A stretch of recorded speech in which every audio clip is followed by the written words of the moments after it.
Oh, Marty's Touch are at it again. Always lying and always saying things that aren't true. Let's listen. Foaming at the mouth. Donald Trump is fuming. He's foaming at the mouth, apparently. Ben. When do you ever learn, dude? When do you ever learn not to say things that aren't true? We understand that you hate Trump. You have Trump derangement syndrome. We understand your fake news. We understand that you are pretend journalist. Now where are you? You're sitting in a different basement now. You, again, still look like your hair isn't brushed. You look like you're in bad shape still. Ben, again, dude, this isn't journalism, what you're doing and how you look. Buddy, you really need to take a lot of lessons. Over the Midas Touch reporting about his deteriorating health now. So you think that Trump is angry and foaming at the mouth because of what you're saying about him? Really? Right, okay. Right. So you think you're that relevant to Trump? You think you live in Trump's mind? Right. Okay. Let me just give you a very simple, humble reminder. You are not that relevant to Trump. You're pretty much irrelevant to Trump. Trump lives in your brain, in your mind. He's the one that lives in your head rent-free, 99.9% of the time. Because you're the one that talks about him. You're the one that's infatuated with him. You're the one that's in love with him. Donald Trump attacked the Midas Touch network. There we go. Attacked. Again, you're still going with that narrative that he allegedly attacked you, which he didn't attack you. He discredited you. He proved how wrong you were and how you were saying things that were incorrect and unfactual and that were proven to be wrong and misleading and misguiding. And you didn't like it. And you're angry about it. Which we all understand that you are very angry about it because you don't like Trump. Again, Trump lives in your head rent-free. And that's why, because you guys are fake news. Because Trump basically called you out for it. And you don't like that. Trump, Fox, me, other medias have called you out for your fake propaganda. Because you spread fake propaganda. Your audience is just as gullible as you guys are. Work earlier during last week, he was showing interviews that I did with the Attorney General Eric Holder. Apparently, we're living rent-free in Donald Trump's head as he's... That's what you think, but that's not true. I think it's the other way around. I think it's Trump lives in your head rent-free, and you just can't handle it, you don't like it, you're just mad because you know that it's true, and you know that basically when it comes to the truth, you don't like when people point out what is being truthfully said about you, when people say that you are doing things or saying things in a certain particular way about certain people, especially that are facetious, malicious, and condescending towards people. You don't like when people fight back and either defend themselves or prove that what you're saying is not factual because you don't show facts, statistics, and truth behind it. You just sit there and say, trust me, bro, we have stats to prove it, and you never show anything, and you have never done that yet, but all you show is just liberal biased news stats, which again only credits your liberalism biasness. It doesn't prove anything other than, yeah, you pretty much are liberal and you are using your liberal biasness to furthermore show how nasty you could allegedly be, and that's not really good journalism. That's bad journalism, Ben. Fuming over our coverage, thinking, how is he going to attack us next? Oh, Ben, why do you keep using the word attack like he is deliberately wanting to attack you? Do you really think that this is something that Trump just plans on doing every day, is just going at you every day because this is what he has free time to do every day, all day, because he has nothing better to do, or he doesn't have a country to run other than just continue to babysit you? No, he has a country to run. He doesn't have time to sit there, babysit you, and disprove every day how wrong you are. You really, really are that deluded and believe in that much of that propaganda you're saying. Wow. Man, I'm sorry, Ben, but you are absolutely psychotic. Because that is what's called psychotic behavior. Because that is something that no normal human being would believe.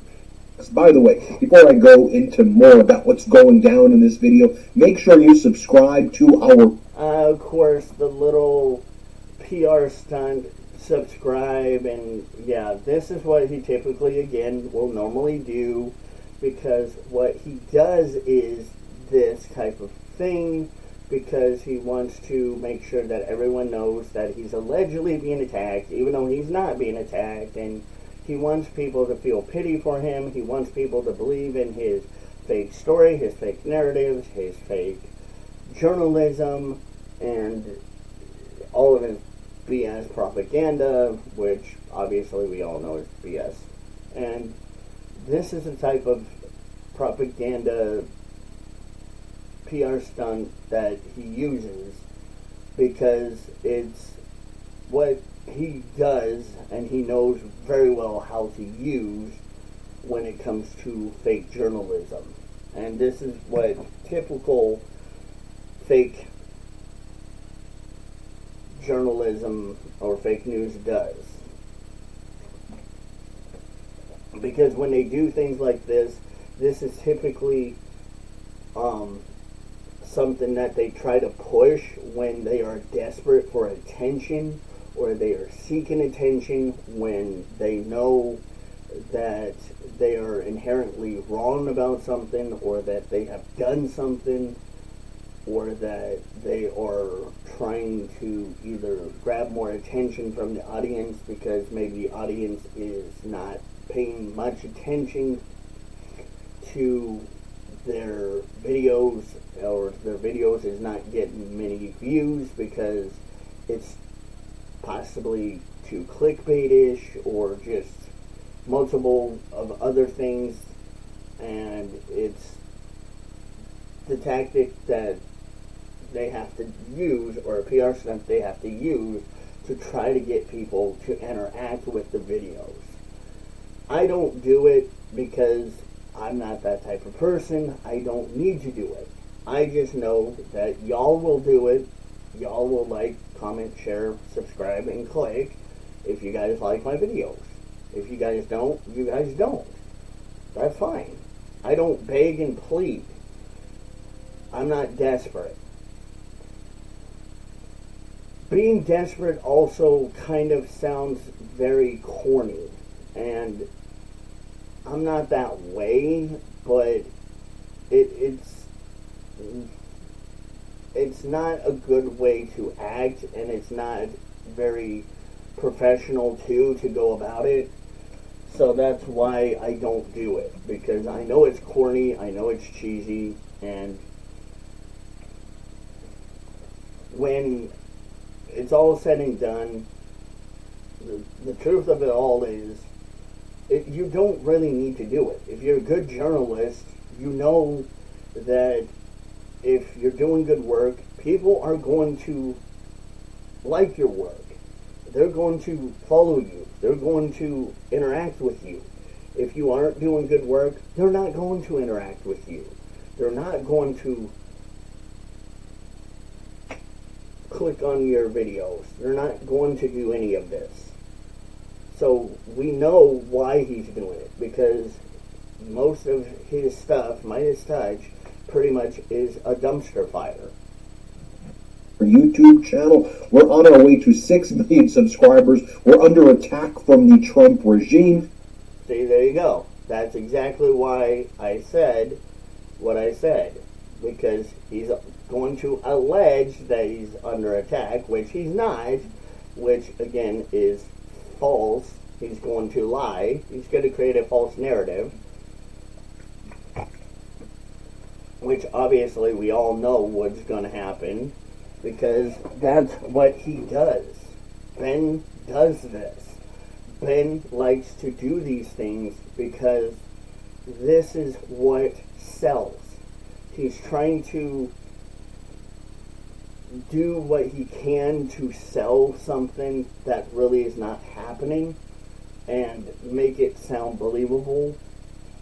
And when he does it, it's almost like he wants that attention. He knows that it will grab attention, but it will only grab and get attention for a certain amount of time.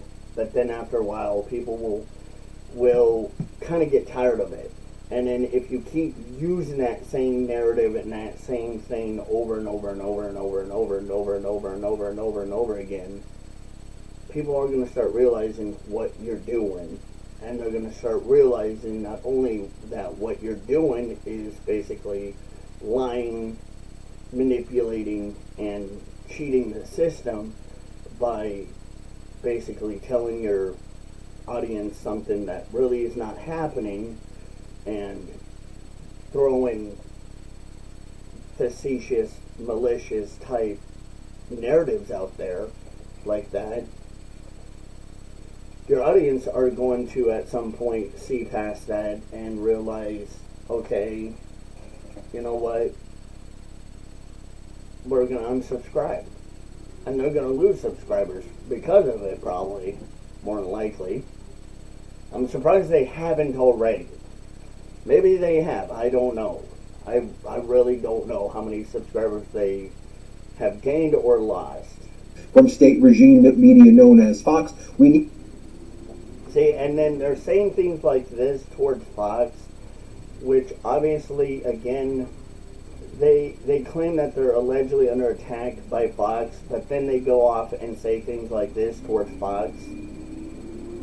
Kind of proves to you again why Fox says things towards them. Well, gee, I wonder why Fox is not very happy with you, and why Fox doesn't like you very much. Maybe because you're saying things towards them that you shouldn't be saying. You're calling them things that they are not to be called. You know, a little professionalism here, but of course, we don't expect that from Benny Pooh, because Ben Marcellus isn't professional. He's not even an amateur journalist. He's not even close to being a journalist. Need your help to try to get us to 6 million subscribers. Begging. There you go. Begging. So the reason why he's begging is desperation. Again, like I said, desperate. He wants to try to make it look like this is a desperate situation, a dire situation. when really it's not a dire or desperate situation at all. It's really not. It's just a PR stunt that really kind of sounds stupid and pointless. And it really is a pointless, stupid PR stunt. If, for me, I was to run a PR stunt that was going to give a little infomercial, I wouldn't do it in that direct type of form of way. I would do it completely different. But, you know, being me, because I'm not Ben Marcellus, and I'm not fake news, and I'm not a pretend journalist like he is, I'm not going to do the unprofessional things he does. I'm going to be professional. You may think you're subscribed, but you may not actually be subscribed. Well, of course, majority of us really probably don't want to subscribe because we know exactly why we're not subscribed. Because we don't want to listen to half of the things you say. Because we know half of the things you say are absolutely pure propaganda. So please hit subscribe. So you have Donald Trump fuming over the coverage that we... You're making it sound like Donald Trump's an alleged rabid animal. That's just even wrong. That's worse. That is absolutely malicious. See, that is a malicious thing to try to allege or claim. And I don't know how long Minus Touch will get away with it, but of course, they've been getting away with a lot of this stuff for a long, long time, ever since they first started. And they've been allowed to get away with this. And a lot of people have called them out on this stuff, and ever since they've been called out, they don't care. They do not care if they get called out. Every time that they get called out, they will perpetuate the whole, we're allegedly being attacked, and, oh, this person's going after us, and da-da-da-da-da. They will do the same thing that they're doing right now, because it's pathetic. It's measly, pathetic tactics, because this is what they do. This is how they act. They know no better. This is what they know to do, because this is what typical liberal, leftist, communist medias will do when they are going to get corrected, because they hate being corrected. Not only hate being corrected, but on top of that, they think that they're above every other media, and that it's okay to do what they're doing and to say the things that they're saying, even though they're not under FCC guidelines. They still have certain guidelines that they do have to follow, and things that they do need to, follow, because they are under still some regulations, but they don't. They don't do it at all, because they're rule breakers. They don't care about rules. Rules to them means nothing. And especially when it comes to Midas Touch, we know rules are just absolutely thrown out the window every time with these people. Every time that they can break a rule or bypass anything that's regarding rules or good journalism, to them it's just screw it, let's not do that. He's been doing over his deteriorating health and... Can you prove to us that allegedly Donald Trump has deteriorating health? Can you prove to us that he does? Because, see, here's the other thing. Midas Touch will always do this, and they will never ever not do this. Show proof. Because this is the one thing that they know that will discredit them. Anytime, unless they only show proof that is from a liberal media source that basically will back what they say, because it has to only come from a liberal source, because that's the only thing that will back what they say. If it comes from any other source, it's more than likely going to discredit them, so that's why they don't do it. But they don't use sources because they know on top of that it will not only discredit them and make them look foolish, but they're afraid to do it because they don't ever like to do it, because they don't know how to do it. They don't know how to do journalism. They don't know how to use facts and use logic when it comes to doing things like this. This is something that they don't know how to do. They've never been able to do it. As he stews in his own rot. Here. Oh.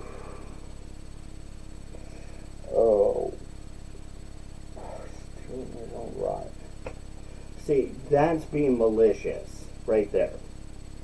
Again, when it comes to journalism and being malicious and facetious at any time or any given time, they don't care. They will be malicious and they're okay with it because they think that it's allowed. They think, again, that there's going to be no consequences. They don't realize that Trump probably does pay attention to a lot of the things that they are saying, which they already found out. Trump does pay attention to what they say. They eat this up, and this is like an attention-seeking behavioral thing for them because they enjoy this. This is why sometimes I try not to give them too much attention, because I know if I give them too much attention, they're going to enjoy it. And it's really weird. I begin to kind of understand something about Midas Touch compared to all the other medias.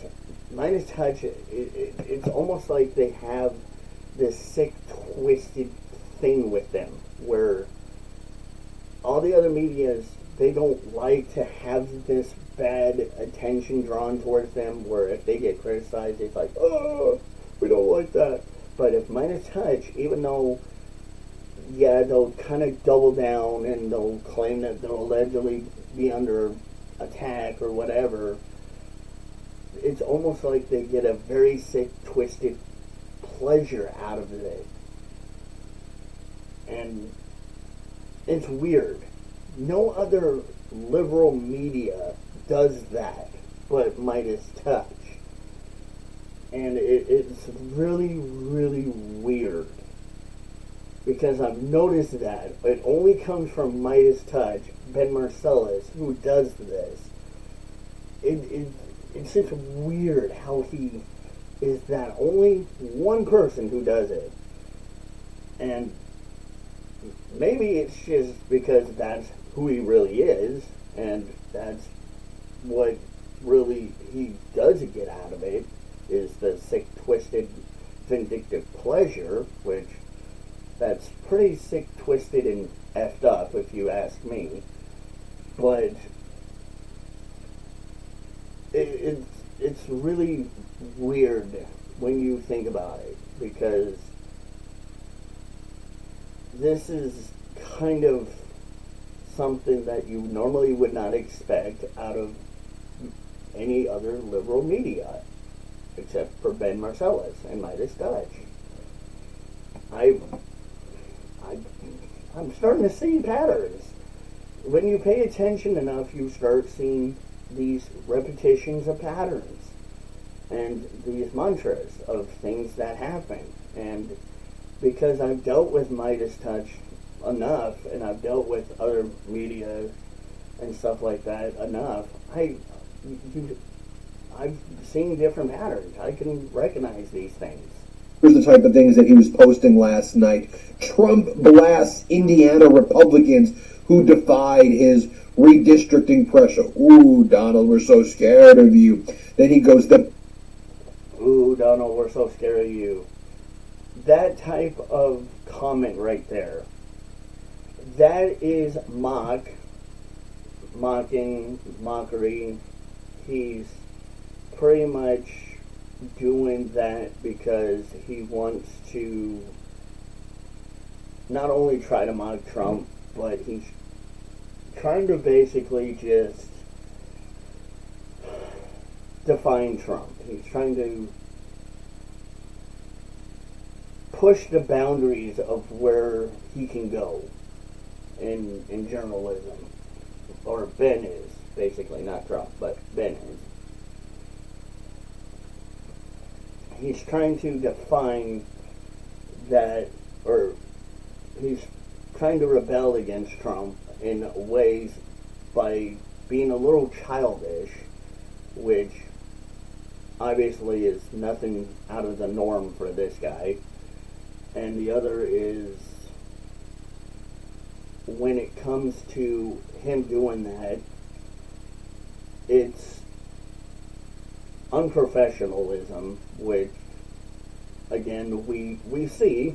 He always will do this. This is kind of a not out of the norm for this guy, again, for him, for Ben.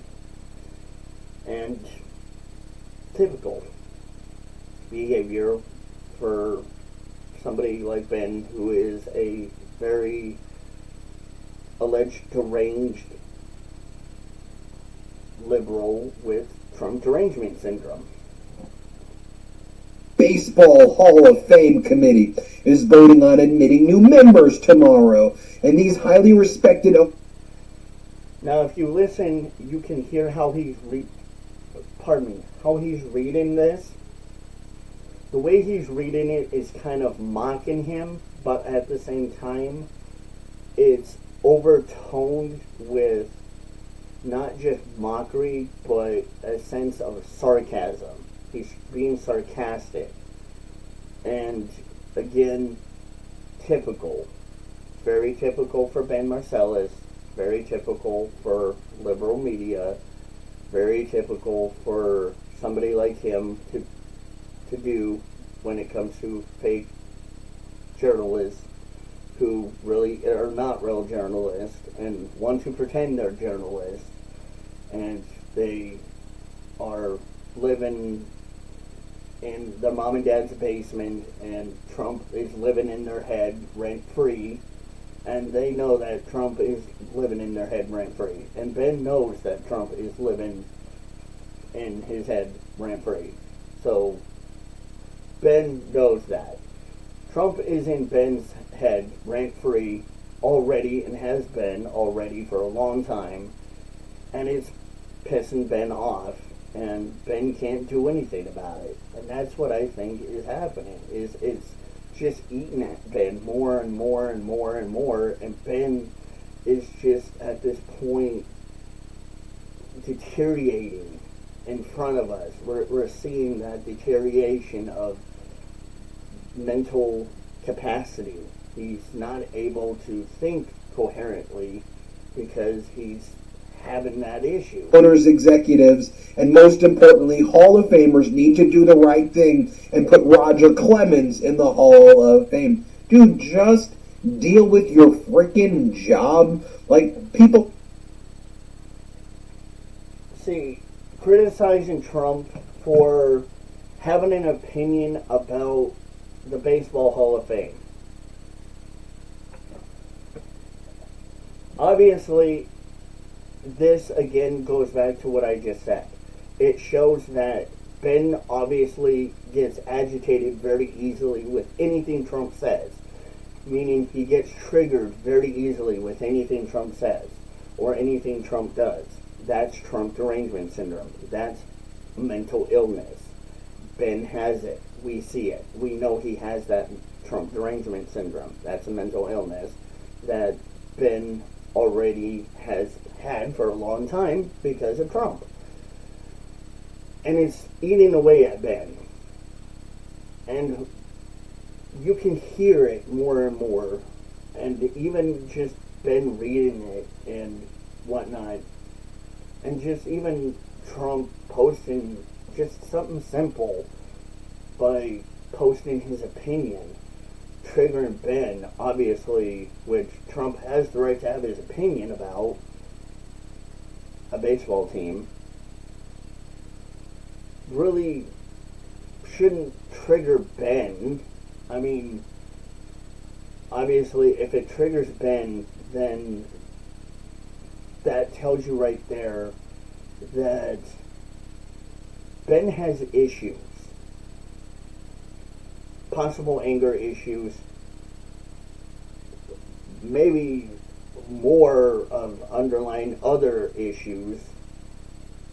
Mental issues. Possible other alleged mental issues going on.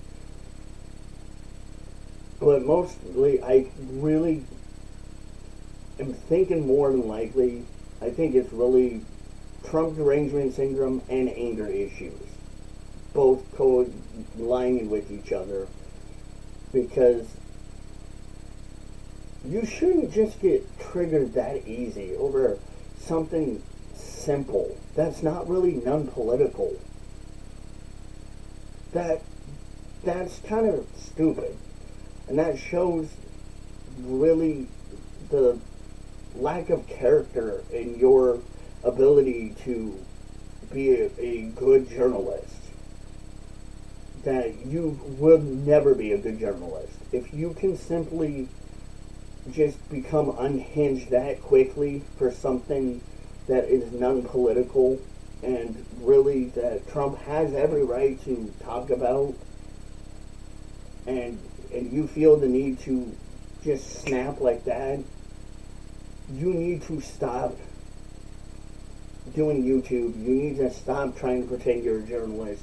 You need to just continue to live your life off the internet, because you don't have thick skin enough to do what I do or what real journalists would do, because real journalists know that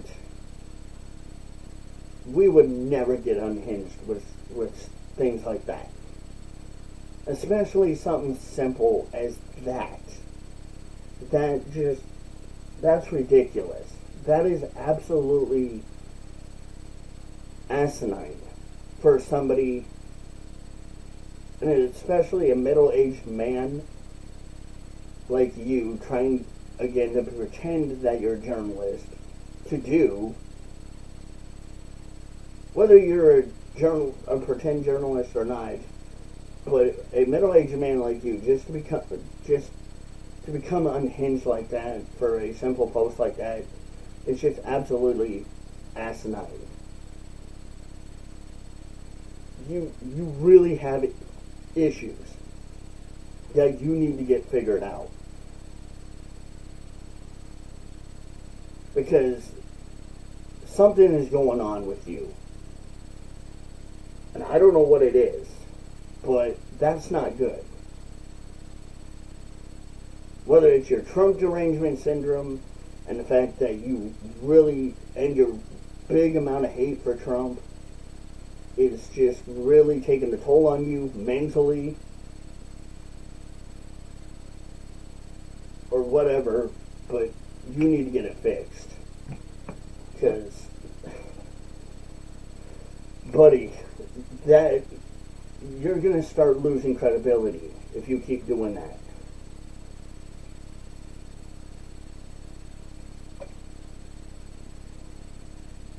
If you keep going that way, you're going to lose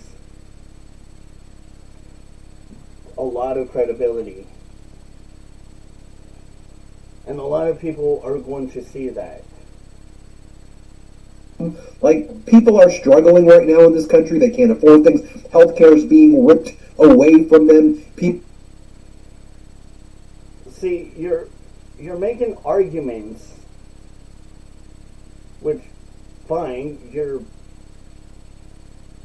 making your own illogical arguments. I wouldn't say they're very logical, but whatever.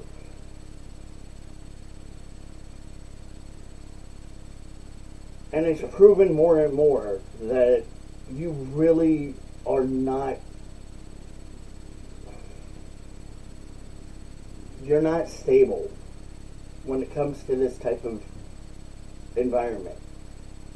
Like, this right here shows that you are becoming very much unhinged, that you need to step away.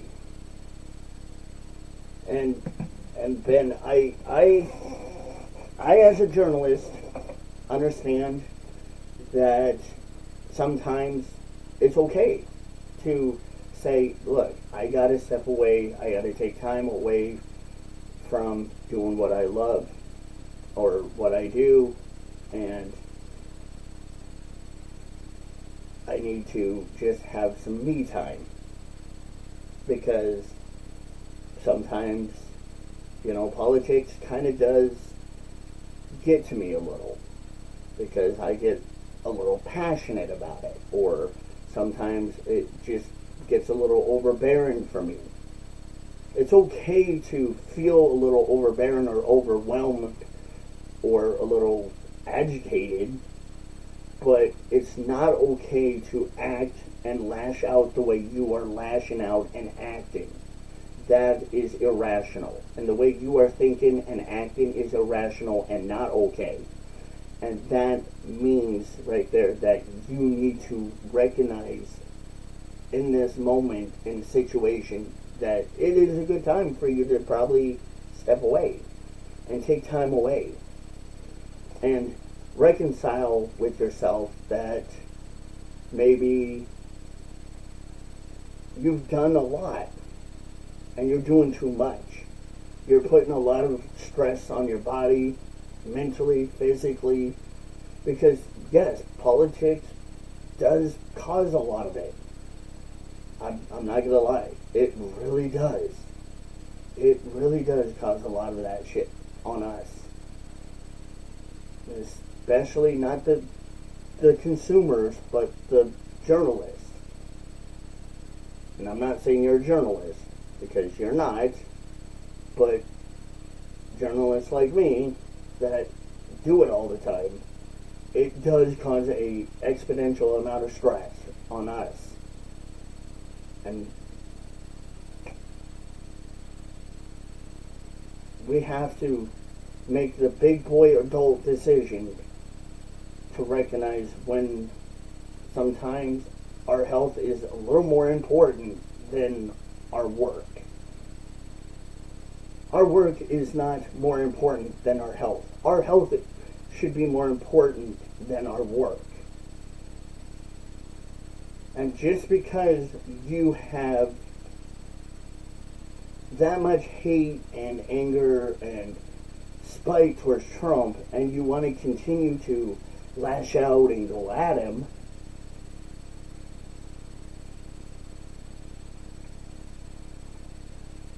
does not mean you should, but at the same time, you need to kind of maybe take some time to really reconsider everything about yourself. People are psychologically tortured, living paycheck to paycheck, if they can even get a paycheck, because job losses right now for this year. Can you show proof of any of this? Again, we would like you to show proof of any and all of this, Ben. Please. Please do that. Please. For the love of God, please show proof.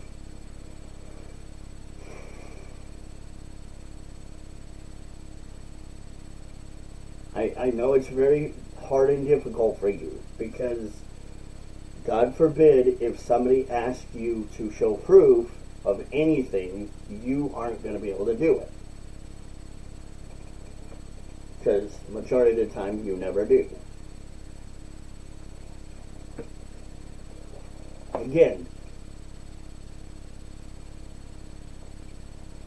if I was in the position that he was in, but not doing fake news, and I was doing news, I would at least try to have a clip, slideshow, article, or whatever, what have you, at least ready to show, to prove my points as I'm going along,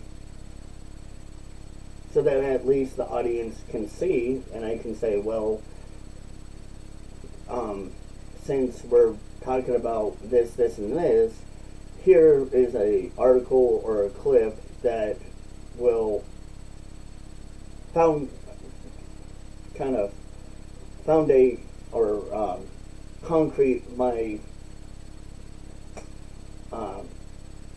word, or not my word, but it will concrete the conversation a little bit more and prove more of what I'm saying with evidence that you all can see that this is why what I'm saying, blah, blah, blah, is important, and that you all should really know about this because it really needs to be said and why it should be said.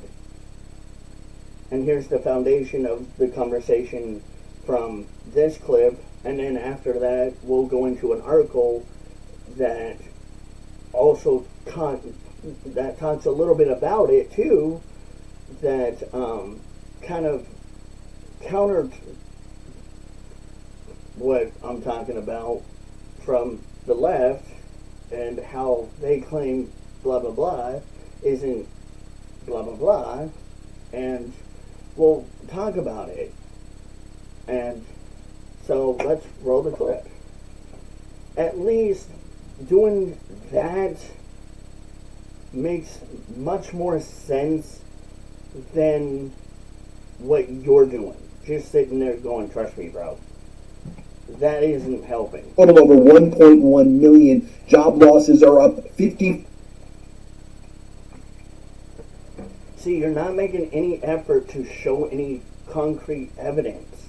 You're not doing any of this. You're losing hope here of being trusted. 4% this year versus under former President Biden. And yet, yeah, and you think Biden did any better? Seriously, do you think Biden did any better? No, Biden didn't do any better. Biden damn near put our economy down in hell. guess what, by the way? You know how we've been always reporting here that Donald Trump's $23 trillion of investment into the United States. Remember we told you that's one big scam? The total in... Yeah, you allege it's a scam. But how many other people besides you have made that claim, and can you show that there's any articulate proof that it is a scam? Or are you just, again, alleging that it's a scam? Because unless you show articulate proof that it's a scam, then you're, again, just alleging, and those alleged allegations are pretty heavy-handed and can be considered very malicious and facetious and, well, fake. So be careful with how you go about that one. Foreign investment into the U.S., basically the same exact as it was under former President Biden, right around $4 to $5 trillion. CBS did a report and it confirmed. Okay, he said CBS did a report on it. Who's our reporting at the Midas Touch Network? Okay, he said CBS did a report on it. But he didn't show an article or a clip showing concrete evidence of that. but he said it. So, again, he's trying to say, well, my word is my bond here, but even though you say it, that doesn't mean jack shit to us. You're like not really reaching for anything other than you want us to trust you, even though you were saying, well, CBS said it or whatever. That's good that you mentioned it. That is great. Bravo for at least going that distance. But now, congratulations, you get 1 point for doing that. Now, what you should do is follow up with, speaking of NBC or CBS or whatever, let's actually show you the clip, or let me show you the article that I'm talking about, and then go to the clip or the article that you are talking about. Again, doing that would help you, and that would again show concrete evidence of what you're talking about and give the audience something to look at and make it more believable and understandable. You got a lot to learn, kid, about journalism. You got a lot to learn.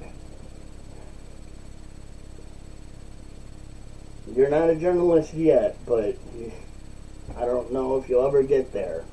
But you see, Donald Trump didn't just say, oh, it's just investments into the United States. I mean, when did he say that? Again, can you show clips, proof that he said that? Because, again, if you're going to say that Trump allegedly said something or supposedly said something, then you need to follow it up with showing proof that he said it. Otherwise, it doesn't sound very credible and very reliable. And now, again, you're just kind of making accusation, or not accusations, but you're just making it sound like Trump allegedly said it, and he may not have said it, or he may have said something in a very different sort of way, but not in the way you were saying it. So, again, learn about journalism. Journalism, you gotta learn when it comes to journalism. You can say your point, but follow it up with the proof in the pudding, or an article or a video or whatever, at least, but try to do that a little bit more. You'll get there. At some point, hopefully, you'll get there. Implied that a lot of this came in the form of tariffs. You alleged he lied. Now, how did he lie, and what did he lie about? Because now you're alleging he allegedly lied, or claimed he lied, that it came in the form of tariffs. So, show us again that where did it come in the form of tariffs? Which part are you talking about in the tariffs? Because when it comes to tariffs, that's definitely an important topic that we all need to talk about, and that's a big topic, but we need to know directly when it comes to those things, which part are you talking about? Like direct cash exchange, where these tariffs sit on a tariff shelf, and he just goes, oh, check the tariff shelf. So it seems to me like you are just saying a lot of things that are making it sound like alleged that Trump is saying a lot of this, and you're not proving very much of this. So, again, it kind of sounds like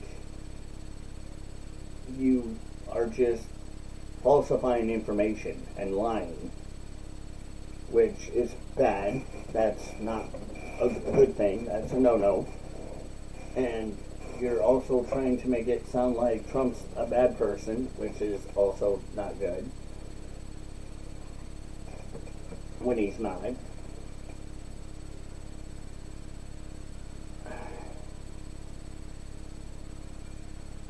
Again, I don't expect you to learn anything here, because I know you're not going to learn anything. That's what he was saying. And again, more line. Oh, that's what he's saying. But again, follow up with, can you prove and show with clips or articles or whatever that show that he said that? You got to do this. I know it's hard, because it's very, very difficult when it comes to believing things, because when you say things, that's one thing, but when you show something, that's another. Saying something doesn't make it credible or sourceable or believable. It just means that's in either your opinion, or that's how you feel, or that's what you think, or that's just what you imagine it to be, or whatever. When you show proof, that's what it was said, and that was what actually happened, or whatever, with facts. So that was backed up, because that was what was said. And that can't be misconstrued. So what you say can be misconstrued, because you can change words, and you can dictate or misdirect and mislead what was said. But when you show proof, or show an actual clip, or whatever, you can prove what was really said. It wouldn't be misconstrued. Is from this deranged. But you can actually, yes, screw the clip around. That is possible, by the way. And I'm not going to tell you guys how to do that, because that is a no-no, and you should never do that. But there is ways that fake news media can do that, and they do it all the time. Grifter Donald Trump. And speaking of this deranged grifter. Okay. Do you have a doctor's degree, or a psychiatrist degree, or a psychiatric degree? No. So, probably not a very good idea to be calling him deranged, especially when you don't have any of those degrees or doctorates, to be saying those type of things, especially towards Trump. So, yesterday, 70 years ago, from the anniversary of the Montgomery bus boycott, which showed the world the power of courageous, disciplined, non-violent resistance, and Dr. King's leadership showing how to unite communities across the country, guess what Donald Trump announced? Martin Luther King Jr. and Juneteenth Day, Martin Luther King Jr. Day and Juneteenth, would no longer be considered for free days that you... So, this was written by Scott McFarlane, not written by Donald Trump. So, he's reading a tweet that wasn't actually a tweet that was read, or, excuse me, tweeted by Trump. So, that is misinformation right there. So, that is a lie, which is bad. And now you're claiming that Trump allegedly said that when Trump didn't say that. So that not only now proves that, again, you're a liar, you're misinforming your audience, and that you are trying to blame Trump for allegedly saying something that he didn't allegedly say, or tweet something that he didn't allegedly tweet. It shows, again, how disingenuous you are. U.S. national parks, that's been removed, and instead, Trump's birthday is now the free day instead of Martin Luther King Day and Juneteenth. What a morally repugnant scumbag Donald Trump is. And you could try to go...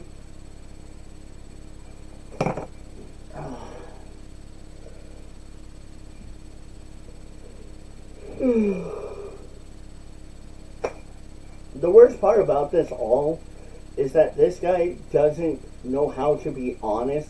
All he knows how to do is be disingenuous. Because he's not going to tell the audience, even though the audience, he brings up the tweets, and he shows the tweets, and the tweets doesn't show that it's actually from Trump. He doesn't even read who the tweet is originally from. He doesn't even take the time to do that. That's disingenuous, and really disingenuous. And it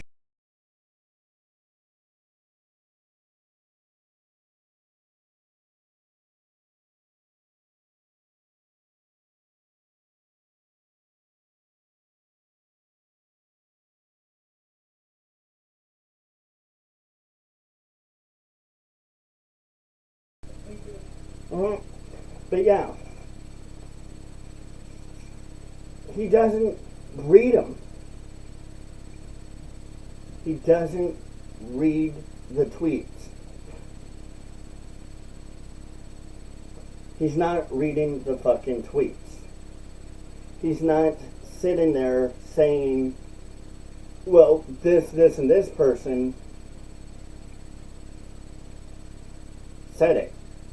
He's not saying, well, this person said this, and this.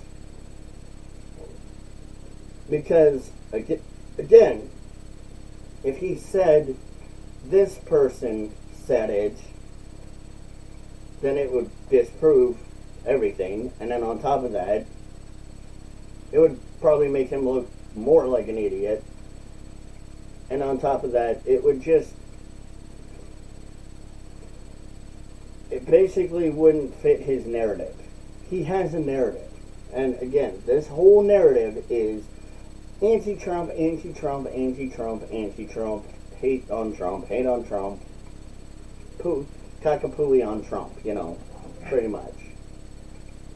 Come up with better words, but sometimes I just think this criminal, this felon, this sexual abuser, this...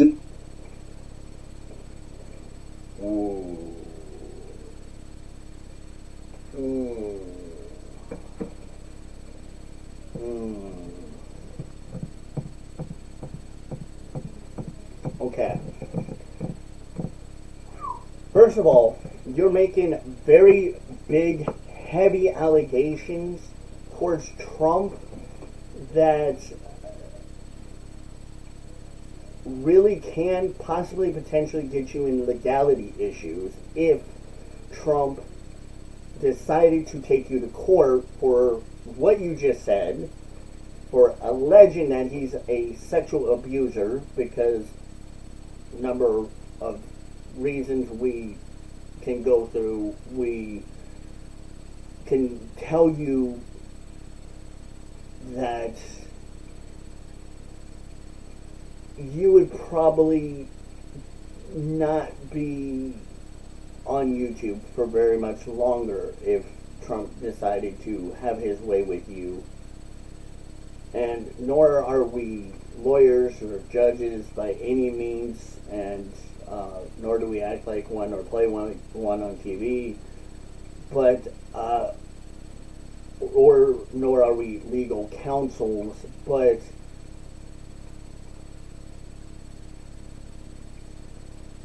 I would kind of humbly advise you to probably never say that again, because that not only can possibly get you in legality issues, but that right there can make you look very bad and be disproven.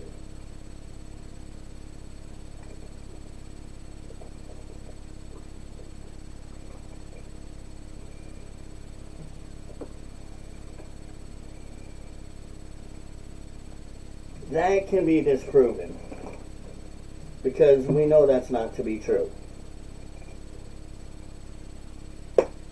And let's go back to the other thing of alleged legality issues too. When it comes to saying things like that, especially things that are very untrue and facetious, malicious, that was pretty facetious with malicious intent type comments. Yeah, that right there can definitely get you in a pickle. I'd be very mindful not to say that again. Just my advice, not as a legal counsel. Despicable, invasive species. So,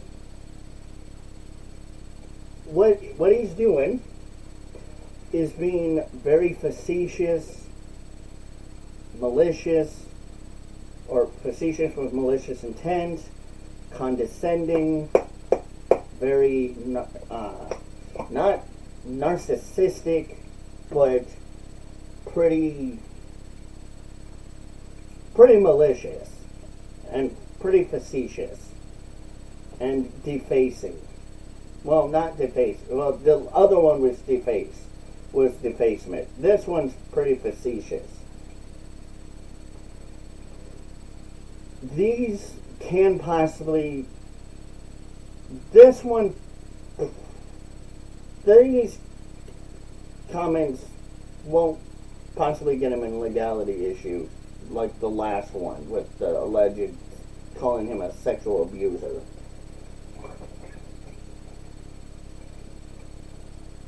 Calling him an alleged sexual abuser, that one can get you in legality issues. The one he's doing now, probably not as much. As Governor Newsom calls him, I don't know what else you can call him. But look, as I... Your president, maybe? Said, as Donald Trump's out there, what was he doing yesterday? He did this event leading up to the Kennedy Center Awards where he was talking, I don't know, he was talking about how he loves designing new tiles in the Lincoln bathroom, and he was going like, ping pong, ping, ping pong, ping pong. Like, I don't know.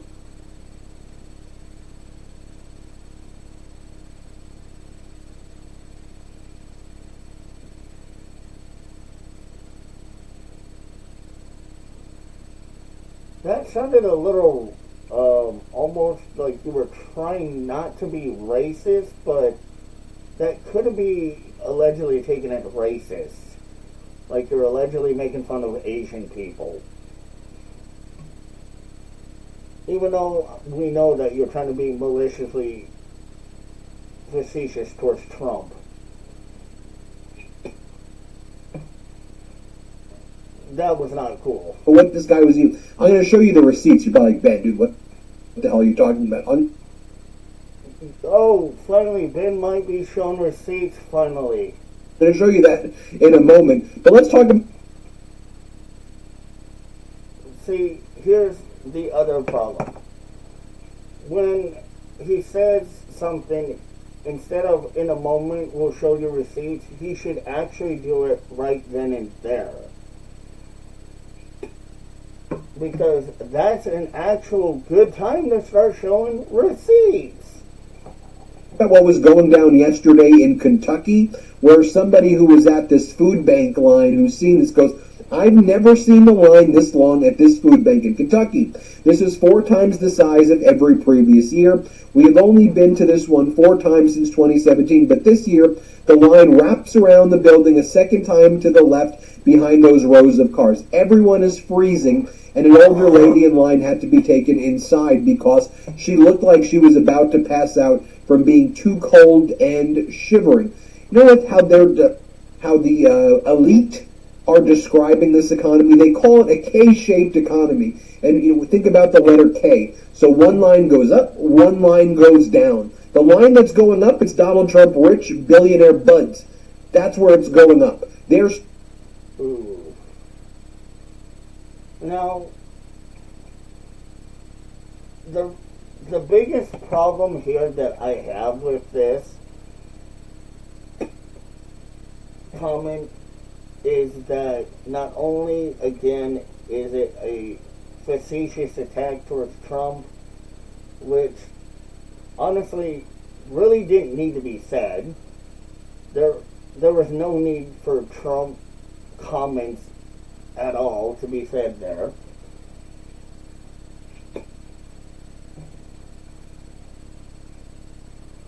But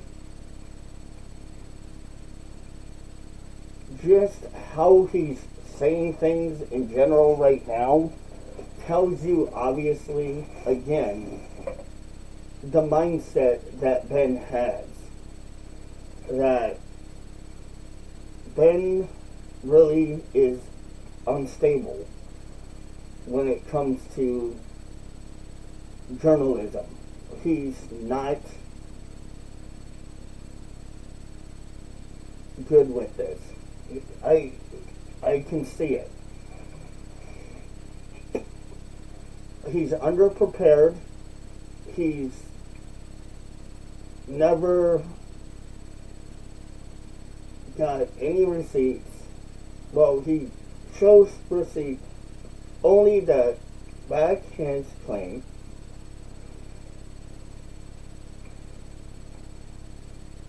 And majority of the time, when he says things, it's facetious, malicious intent towards Trump because he thinks it's funny, and it's not. It's not funny. It's facetious and malicious, and it's disgusting. That's not journalism. That's just disgustingism. That's just him being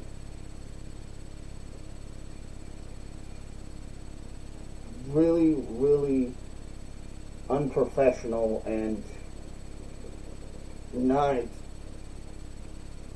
really in the right mindset to do this kind of stuff. Like I said before, Ben should not be doing this. Screwing over and stealing from the people. The K. Now he's making allegations allegedly that he's screwing the people. Can you show proof that he's stealing allegedly from the people? You probably won't, because there's no proof of that, Ben. There's no proof that he's stealing from the people, because he's not stealing from the people. Because we know that. Again, you're making this malicious comment that he's allegedly stealing from the people, because you have no facts to back it, because we know you don't. Because you never have facts to back your claims. Line going down, where there's basically a great recession taking place right now in the actual economy. Can you, again, show facts to back your claim? Can you do that? Can you show us facts to back your claim? Because we would love to see that. Again, anything that you can show us would be great. And definitely greatly appreciated over here.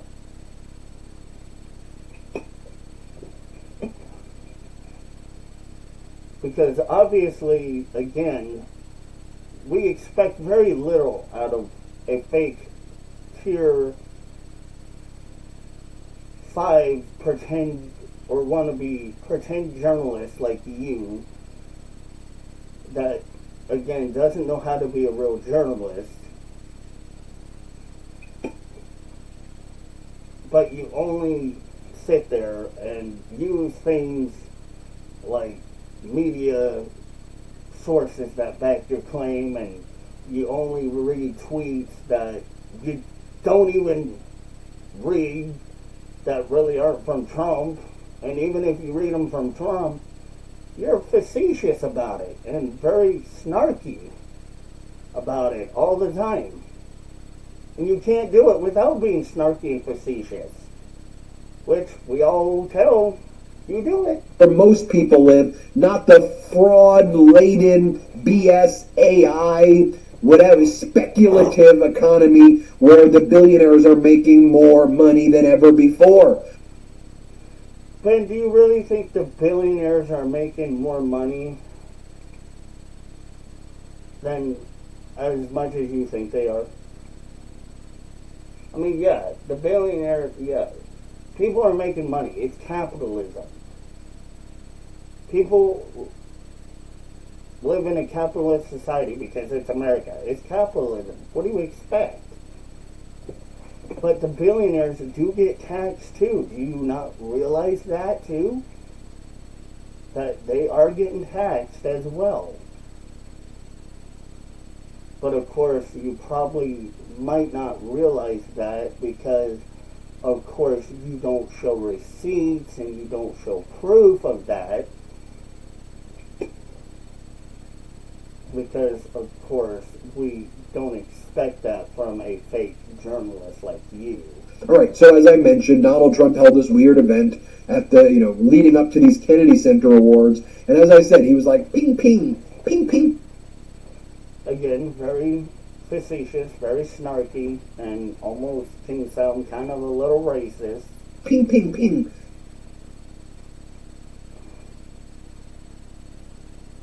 Yeah. Again, we kind of expect this out of you from somebody who has a childlike mannerism for a pretend journalist like you. I mean, this guy is deranged. Here, play. Again, are you a doctor? Do you have a doctorate's degree? Do you have a psychologist or a psychiatric degree? No. I would suggest, again, you don't say these things. This clip. Ping, ping, ping, ping, ping. Everybody thinks, oh, this guy.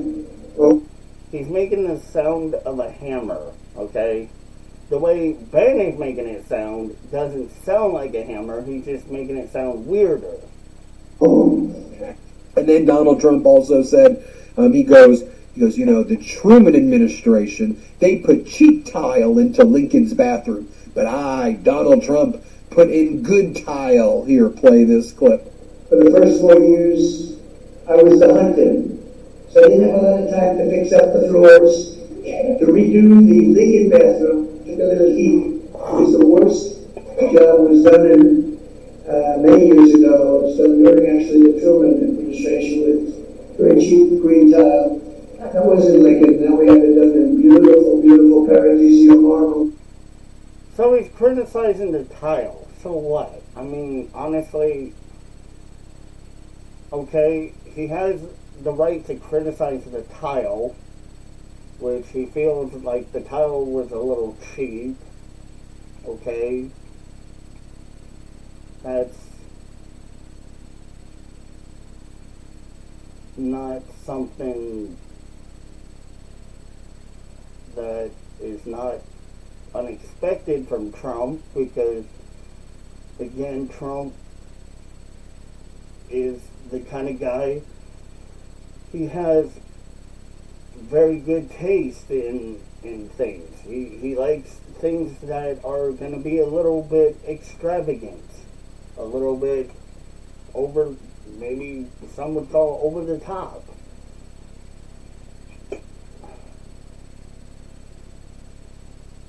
Okay, and your problem with that is? It's all bookmatch, it's so beautiful. But and people said, oh, why is he wasting time? That's not wasting time, that's saving our heritage, many, many things like that. It's saving the heritage of this country. And it's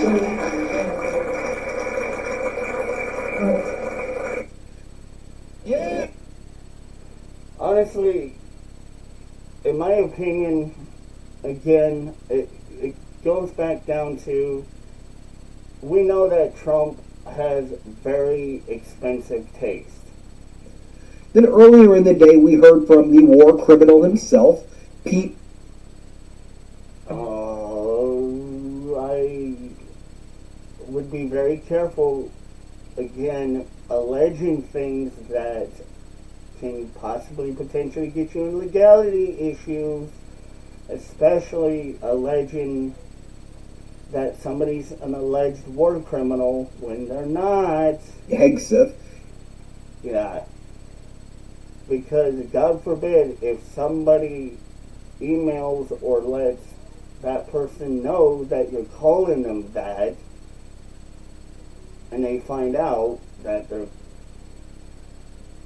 being called that by you, that would be very bad for you. And you'll see how this deranged interview takes. Again, you're not a psychiatrist or a doctor, nor do you have a doctorate or a psychiatrist degree or any of those degrees or bachelorate to be able to properly diagnose somebody with that type of disorder. So I wouldn't be saying that shit, because that makes you look very, what's the word?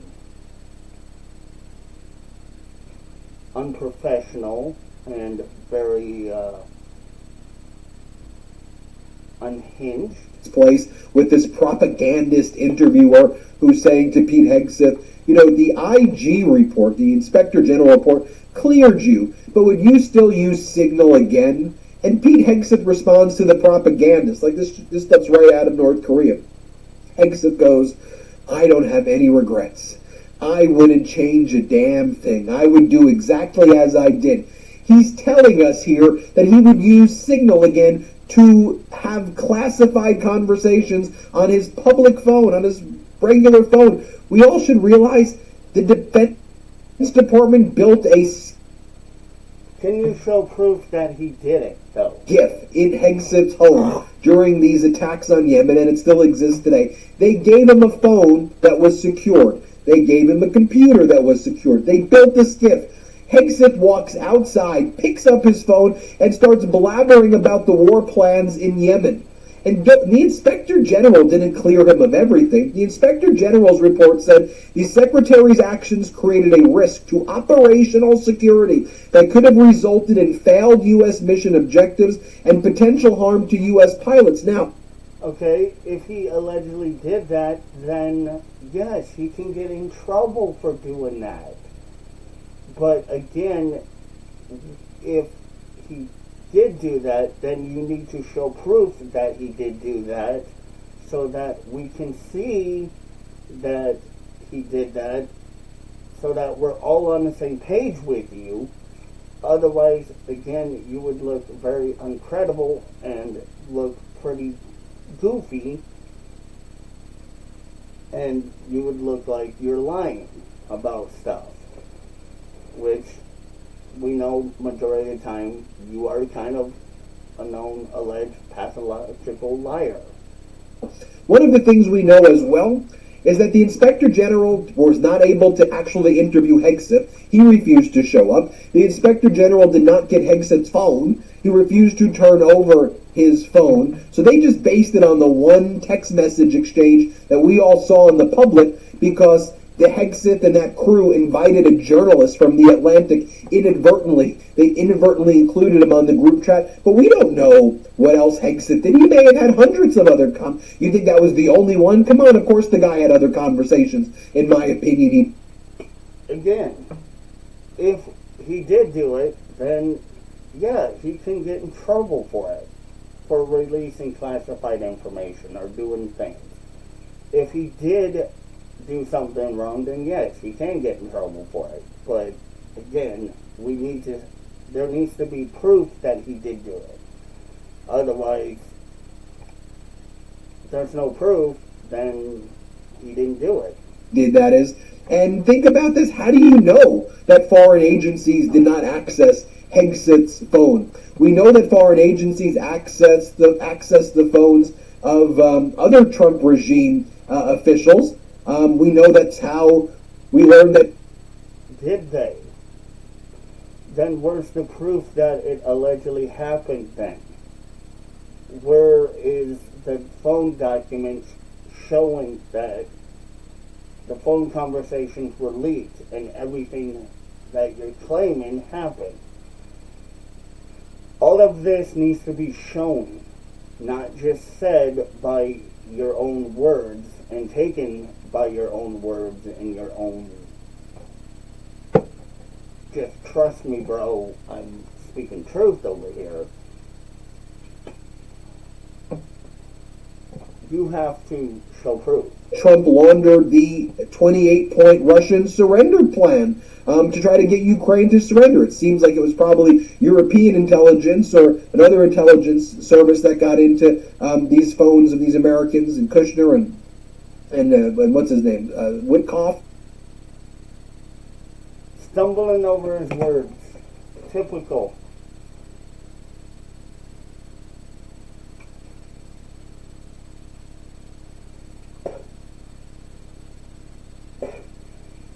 Typical thing that happens when you're underprepared or you're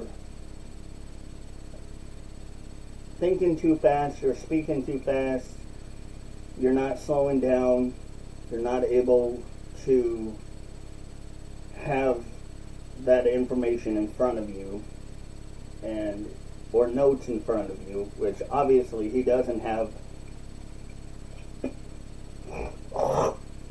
notes in front of him, so he's not able to slow down and look at his notes and read the names or show proof of the conversation of what really is going on. So that's why he's fumbling. This is typically what happens because of these incidents.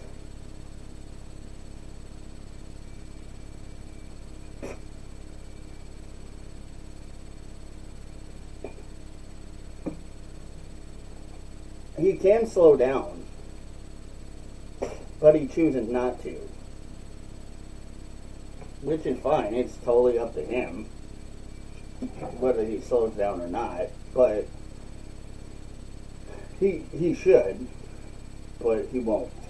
So they can get into your phones. How do we know foreign intelligence can get into it? Here's Hegseth saying he has no regrets. Play this clip. Speaking of time, we're running short, but I know the IG report cleared you with signal. If you had to do it again, would you have used it before combat operations? I don't live with any regrets. It's not a healthy way to live.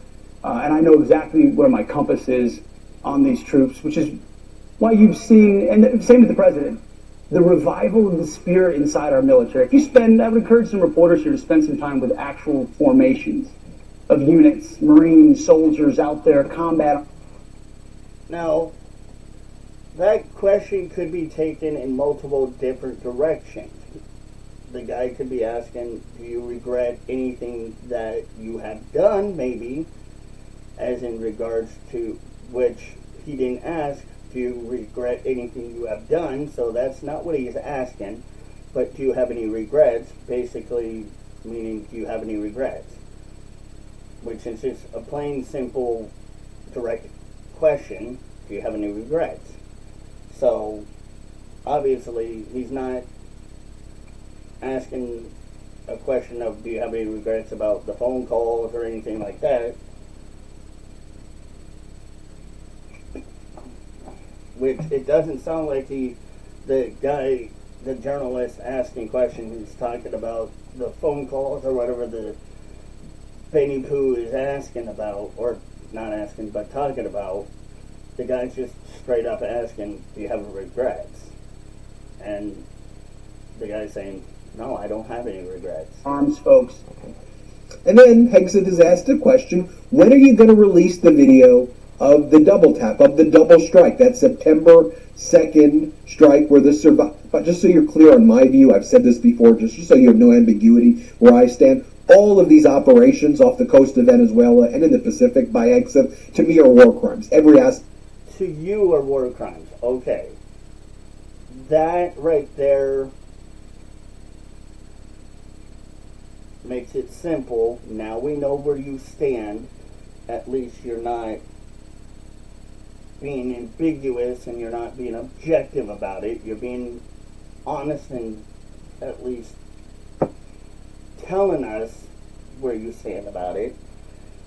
Finally, you're doing something right. Holy shit, about time. Of it, and perhaps it's not even a war, so it's just freaking murder or crime.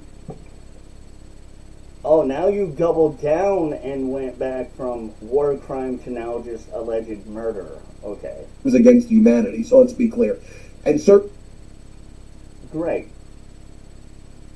Now we know where you stand, Ben. certainly when you kill the survivors, that's extra war crimes. But then you said it wasn't war crime, it was just alleged murder. And then you're saying now war crime. So you're kind of going back and forth, teeter-tottering. So which one is it? Which one are you going to stick with? Because you're kind of ping-ponging here, buddy. But let's see the video. Let the American people see the video, right, Hegseth? He's like, well, we're not sure we can show that because that deals with our sources and methods. Sources and methods of what? Just killing people, killing survivors, killing people who don't deserve to die, who are going to Suriname, who are not even. The boat, we know, was not headed to America. The boat was going east. How do you know that? Ben, were you on that boat? Do you know where that boat was going? Do you know for sure?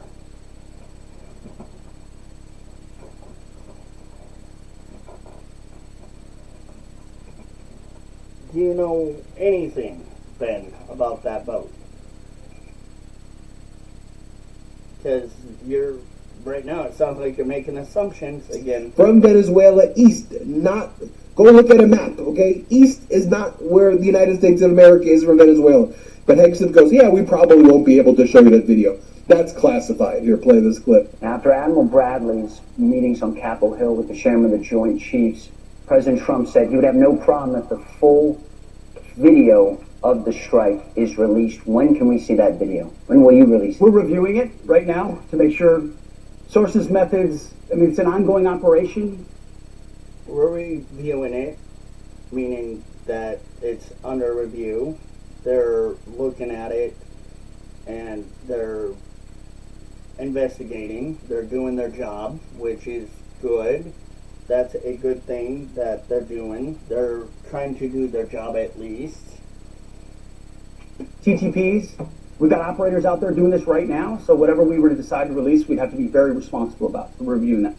He didn't say that we can't release it. He just said that it's under review and that if and when we do release it, we have to be careful and be responsible with releasing it and do our job. So that's not him saying we can't release it. It's just when we can and when we do release it, we have to be careful and be responsible with it, which is a normal common response in regards to situations like that. That is a common normal response, and that is a typical response to, especially after situations like that have happened. That's not something that I don't not expect. I expect that out of them because that's something that you typically would expect them to say. They're going to have to be responsible. They're going to have to do their job. After they do their investigation and the investigation is closed, more than likely JAG is probably involved, NCIS is probably involved. the actual NCIS team and JAG are probably involved, and they're probably going to figure out what they need to figure out. And that's good that they are going to figure this out. Right. And then Hegseth is asked about another. So Ben was, again, lying and making things up. That's another false information that Ben was given out. A war crime where... Again, Ben, you said that it wasn't allegedly a war crime. You called it alleged, just straight up murder. So you're going back to calling it an alleged war crime. Again, you're flip-flopping pretty hard, dude. They blew up a submarine in October, and then the survivors of that strike were then returned to their countries of origin and just let go. Not even prosecuted, because there was no evidence to prosecute the people. But Hegseth is like, well, we have protocols for the survivors. Dude, nothing you're saying makes sense. You killed the survivor. Do you not even understand what the hell you're saying, Hegseth? Or you do? But is there proof and evidence of this happening? Because I don't remember hearing about this. Or you're just a war criminal, and this is... See, now you're alleging that he's a war criminal, which, again, is very heavy-handed allegations that can possibly potentially get you in legality issues if he allegedly gets a hold of this. I would hate for him and the Trump administration to get a hold of this video and you guys be in really big, deep legality issues. What nonsensical war criminals sound like. You killed the survivors in early September. Then there was a... Now you're making it sound like they just allegedly straight up murdered somebody, which, again, that's... you're, again, doing something you shouldn't be doing, which is making allegations. Identical situation in October involving a submarine, and you didn't kill the people. Instead, the United States military picked him up, and they were let free, not even criminally prosecuted. So in one example, murder. In the other example, not even a criminal prosecution, and that makes sense to you? Here, play this clip. A submarine, you don't go fishing on a submarine full of drugs, and... Exactly, you don't go fishing on the submarine full of drugs. In that particular case, the first strike didn't take it out. A couple guys jumped off and swam, from what I understand, a ways away. When we struck the submarine a second time, it sunk, and then you had two people that you had to go get, and we had the ability to go get them. We gave them back to their host countries. That's a story that's already been out in the public. So, oh yeah, I actually did. I think I did hear about it, but maybe I did, maybe I don't remember. I might have heard about it, but in small details, but I didn't look very much up to it. I don't know. I'll have to look to see if I remember it, but I might have heard about it, but I can't remember. But yeah, if they got the submarine, then guess what? That's what happens. You don't go out trying to have a submarine full of freaking drugs thinking that you're going to go to a country, and especially in an area where you shouldn't be, with a submarine full of drugs, and then have people jump off and not think they're going to get picked up. We didn't change our protocol. It was just a different circumstance. So, and I've showed this on a lot of videos, but I have to show it again. On this one, repetition is important because this is not getting nearly enough attention. I did a video about it yesterday, though, and it got over 1 million views, but I got to keep on talking about it. That the new national security strategy of the United States of America, an official national security document talking about America's military geopolitical strategy internationally. This is the main document saying this is what America stands for. Regime change in Europe. The destruction of the European Union, specifically cultivating resistance to Europe's current trajectory within the European Union. ending the perception and preventing the reality of NATO as a perpetually expanding alliance, reestablishing conditions of stability within Europe and strategic stability with Russia. In other words, help Europe become friends with Russia, destroy the European Union, and stop expanding NATO.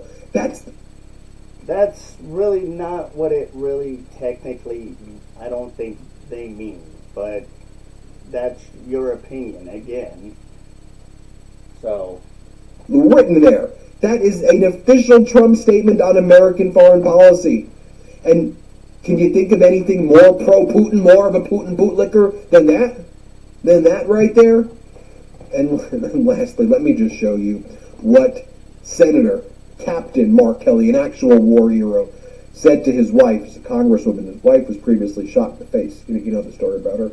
Here's what he said when he learned that Hegseth said that he would be going after Kelly. Here's what Kelly said. Let's play this clip. When Pete Hegseth tweeted that he was going to prosecute me under the Uniform Code of Military Justice, I see this tweet, I take out my phone and I read it verbatim to Gabby. And by the second sentence, she starts laughing. She laughed and laughed. She laughed through the whole thing. Because she realizes two things. One, that guy's a joke. And number two, I'm not backing down. Yeah. There you have it, folks. Let me know what you think. Hit subscribe. Let's get to 6 million. Want to stay plugged in? Yikes. This is what happens when fake news gets out of control. Anyway, love you guys. See you guys later.